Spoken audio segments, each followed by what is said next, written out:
माफ कर देना शादीशुदा औरतें, लेकिन ये जो मैं बातें बोलने जा रहा हूँ ना, शायद आपको पसंद ना आए, लेकिन ये बात सच है। रात को 9 बजे पति ऑफिस से घर आया, पत्नी ने आते ही उससे लड़ना शुरू कर दिया क्योंकि वो उसे पसंद नहीं करती थी।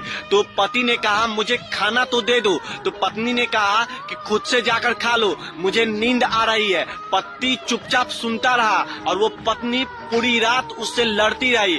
फिर सुबह में जब वो पति ऑफिस जाने के लिए तैयार हुआ और वो पत्नी से बोला कि मुझे नाश्ता तो दे दो, तो पत्नी गुस्सा हो गई और बोली कि मैं तुझसे तंग आ गई हूँ, भगवान करे तुम मर जाए। तो पति चुपचाप सुनता रहा और वो ऑफिस चला गया।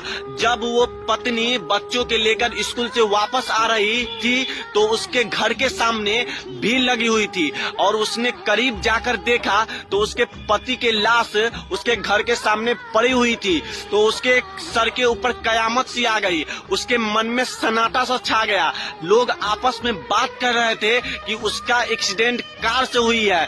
तो उसकी पत्नी चीखने लगी, चिल्लाने लगी और कही कि मनोज उठ जाओ, मैं तुमसे कभी नहीं लड़ूंगी, मुझे कुछ नहीं चाहिए, मैं तुम्हें कभी कुछ नहीं कहूंगी। मनोज उठ जाओ, तुम्हें भूख लगी हुई थी ना, चलो मैं तुम्हें खाना देती हूँ। मनोज कैसे उठता साहब, उसकी तो उसके बद्दुआ ने मार दिया था।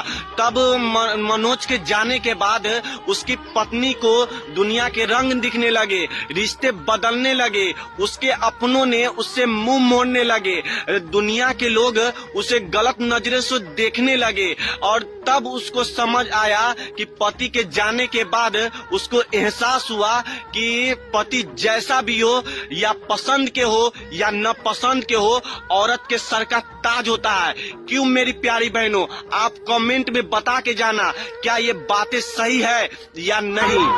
है एक वजह है